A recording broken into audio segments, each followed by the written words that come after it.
So we're beginning to see a lot of the libertarians who previously supported Trump have begun to turn on him. As you all know, Dave Smith, he said Trump should be impeached after he bombed Iran. Thomas Massie has been going to town over the Epstein files along with Ro Khanna. And now you have Ron Paul, basically an icon of right-wing libertarianism in this country. Now he's out there and he appears to be completely and utterly done with Trump. So he's going to focus on the foreign wars, but also the war that has been declared by Trump on American cities. He does not like this. If you love liberty, if you love the Constitution, you should be first in line to be fucking furious about this. Let's take a look. I have a lot of characteristics of a police state, but it didn't all happen the last week or so, even though right now, and with the new administration, I think we're moving more rapidly toward a police state, and that to me is very, very serious. I can understand very clearly why a lot of people would support this and say, well, we have to stop him. And when I see them ransacking and and when you hear about the crimes committed by some of these people who are illegal, but that has nothing to do with really the issue that we're talking about. We're talking about a standing army and a military state. Does the federal government have this obligation to send troops? Now it isn't just one time, it's several times, and they're lining up the cities. Oh, whoa, you have way too much crime in your city. We're sending in the troops. Bad situation. I hope it resolves itself in a favorable way, but I'm not overly optimistic. I think you're absolutely right, Dr. Paul. This is a tough one for conservatives because they watched what happened under Biden. They watched even under Obama. They watched after the Floyd riots. They watched the cities being burned down. They watched these terrible... This is such horse shit, too, because when you actually get into the specifics, as people did when Trump started invading all these cities, you found out very quickly that all of these blue cities that Trump was invading, their crime rate was going down. Their violent crime rate was going down. Their murder rate was going down. The idea that there was a crisis, well, if there's a crisis today, it was a bigger crisis 3 fucking months ago, and you didn't do anything 3 months ago. So it's bullshit. It's a total cover story. Now, by the way, a lot of the National Guard that are being deployed in these cities are coming from red states, where the cities in the red states have much higher crime than the blue cities where they're being deployed. So make that make sense. Well, it does make sense if you look at it through the lens of, oh, he just wants to go full police state tyrant martial law. That's how it makes sense. Inept governors and mayors in blue states do nothing as things were trashed to the ground. So I predict we're going to get a lot of pushback on this show because a lot of people who are Trump supporters, and we're not supporters or opponents, we want to praise when we can, but they're going to say, what is wrong with you guys? Do you like this happening in the streets? The answer is absolutely not. We both of us, you throughout your career have been furious when this kind of thing happens. But nevertheless, as you point out, maybe the cure is worse than the disease. There you go. Keep going. Keep going. The cure is definitely worse than the disease.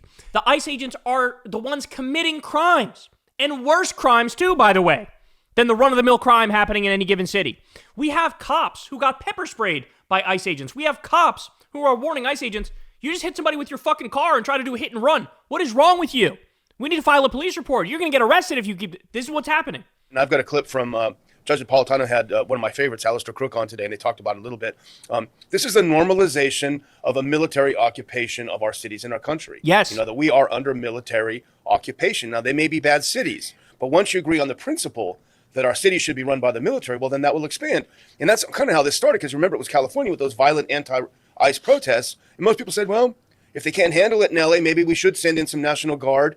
But then that became the norm. It normalized the idea of sending him in everywhere, regardless of the problem. If we had Patrick Henry around, yes. The sad part about that would be, instead of him being welcomed as a hero, like he was, I'm afraid he might go to prison. Yeah. What are you, some kind of liberal? Yeah.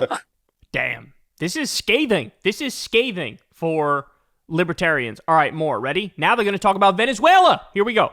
We've got warships off the coast of Venezuela preparing to hit targets inside Venezuela, according to the president himself. Well, there's one good article that came out today in the American Conservative. Jude Russo wrote it. We kind of riffed off of the title for the title of our show, if we can put that up. But it's a very pithy article, and I like his short articles that really get to the meat of it. Jude asks, what does the U.S. want in Venezuela? Go to the next one. He talks about what Trump has said already, clouds of war drift over the Caribbean, America's engines of death idle in the waters of outside Venezuelan territory. New York Times report announces President Donald Trump. Now, this is the interesting part now. Talk about changing times. President Donald Trump has determined that the United States is in a war with Venezuelan organized crime groups, of which the State Department assures us strenuously President Nicolas Maduro is the leader. Washington Examiner says the American forces are prepared for seizure operations, that is to say, expeditions to take assets like ports in Venezuela. So what they're talking about, Dr. Paul, is that the president has determined that we are at war with these cartels. And you say, well, how can you declare war on a non-state actor? Well, we've determined that the head of Venezuela is the head of the cartels. Zero evidence whatsoever. In fact, counter evidence, as we've said many times on the show, that our own intelligence community says he has nothing to do with drugs. In fact, he cooperated with the international anti-drug groups and organizations. That would be a weird thing to do if you're the head of the biggest drug cartel in Venezuela. So It is noteworthy that this hardcore libertarian show is debunking the pro-war with Venezuela narrative better than the Democrats. The Democrats are mostly not saying dick about this. Elected officials, the House Foreign Affairs Committee did, credit to them, the Democrats on the House Foreign Affairs Committee. But, I mean, Democratic politicians, where are you, bro?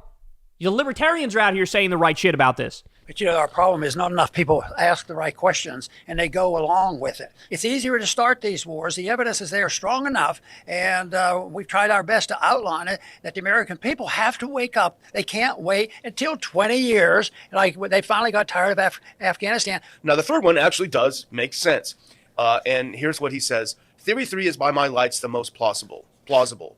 We're just doing it because we can. Nobody likes communist Venezuela, said Russo. Trump, for all his peace rhetoric, does in fact enjoy displays of American hard power. Now, you just said that, Dr. Paul, when you're talking about these flyovers that the summits always begin with. We now have a Department of War, Russo writes, which Trump has emphasized shows that we don't just do defense, but offense. And McKinley, the 47th president's historical fixation in the administration's early days, had a splendid little war in Latin America with few immediate ill consequences. So, oh, that's actually a great point that escaped me. That's true. McKinley's like his favorite president, and that's true of McKinley, so he's trying to do some shit like that too. Oh my God. Because McKinley is the tariff guy too. Oh, we're so cooked. Russo determines that we're just doing it because we can. And that is so sad. And they may be right, and you're suggesting this the only halfway reasonable thing to talk about or explain why it's happening. But it's evil. It's evil. It's Let's go, Ron. It's evil. That's right. Talk about or explain why it's happening, but it's evil. It's evil. It's unconstitutional. It's immoral. And I think it's just bullying. Now, by the way, compare this to what fucking Alex Jones was saying about this issue the other week. Alex Jones is a fucking scumbag fraud, bro. He was also out there yesterday, and he was trying to say that now we know, since Trump is considering pardoning Ghislaine Maxwell, that's like proof that he's blackmailing the deep state with the Epstein files. Oh my God. You're such a dishonest little weasel, bro. You're such a fucking dishonest little... Just hold the L. Your fucking president is a pedophile war criminal. Hold the L, bitch. Hold the L. Instead, no. He fucking copes and he seethes and he twists everything. And he defends the Venezuela shit and he defends the Epstein shit. And here's Ron Paul running circles around your ass, Alex. I can beat you up, but I don't need to. Yeah. And I don't even need to show that I'm stronger than you are, but I'm still going to do it. Yeah. And the bully does it. And quite frankly, the bullying is all done on borrowed money. Yeah. And they don't care about that because they just know that they have guns and the guns are going to back up the dollar. And they will keep using force. There you go. I think I got one more moment that I want to show you guys. All right, here we go. Watch this. You're talking about Stephen Miller. This is him, of course, talking about how awesome it's going to be to declare martial law, and then listen to the response from Ron Paul at the end. Guns and badges to go out with you on the street every single night making arrests. I pledge to you, we will liberate this city from the criminal element that has plagued it for generations. The idea that there is a square inch of blood in this city where a citizen doesn't feel safe is unacceptable. This is Memphis, this is the United States of America, and all that bullshit is done. It's over, it's finished. Oh, that's horrible. The judge said after that, this sounds like 1933 in Germany. Yo! Libertarians for the win. Ron Paul's like, oh, that's horrible. The other guy's like, this is like fucking Nazi Germany, bro. Let's go. Let's fucking go. Look, I always told you guys, it's very simple. I've always told you guys, when it comes to lefties and libertarians, you are going to agree when it comes to drug policy, foreign policy, and civil liberties. You're going to agree on those things, and you're going to back each other up on those things. That's where you're going to find alliances. Everything else, we fucking totally disagree with them. I mean, we would argue till we're blue in the face over economics and healthcare and things of that nature. I think they're dead wrong. They're little capitalist simps on that. But on these issues, they're certainly allies. And so this is a great example of it here. This is one of the most prominent libertarians in the whole country, not only turning on Trump, but going scorched earth over the war he's declared on the United States of America and the war on Venezuela. Hey y'all, do me a favor and like and subscribe. It helps out big time in the algorithm.